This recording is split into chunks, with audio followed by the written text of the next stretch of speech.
Correct. Okay, so it's a police service initiative that we decided to come up with after we started seeing a huge increase in domestic-related incidents within our school. And domestic-related incidents are unhealthy friendships, unhealthy dating relationships, right down to actual physical domestic violence. The initiative there was a government grant that was available. We wrote for the government grant. We received the grant, so the funding is available.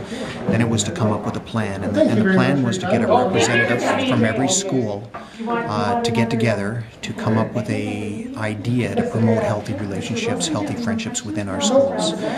We meet once a week. This is our 5th meeting this week. We, from there, collectively come up with ideas as to how we're going to get the message out. There's talk of a Facebook page that's going to be starting.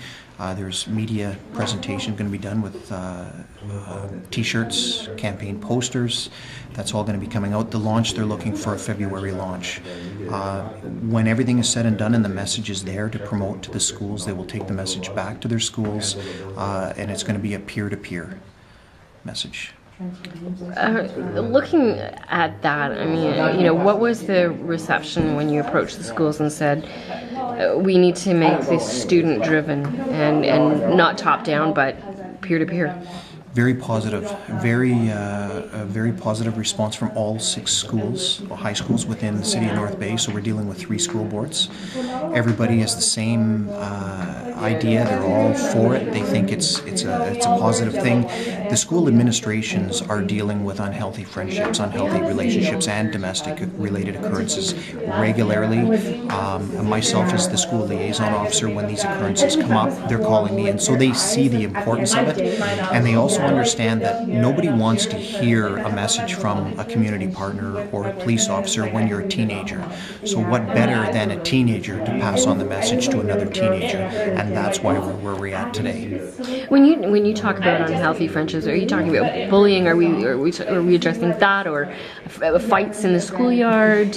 We're talking everything from harassment to social media bullying to face-to-face bullying to physical assaults to physical domestic stuff, or relationships that have gone bad or relationships that are not working out. So I mean, it's a very broad spectrum, but we're trying to tie it in to give information and education to the peers, to their own classmates, that if they're in a problem or they know of something that's going on, this is who they can turn to. And if it means by going to a Facebook, seeking out guidance and help, because there's a whole bunch of links that they're looking to associate to the Facebook page with our community partners, then great. I mean, the word is getting out there, the help is getting out there, and if we can help one person by positive information or a positive influence, then that's important. I have to ask, is this isn't new, but are we seeing it more intense now for kids these days than we did, say, our generation? I think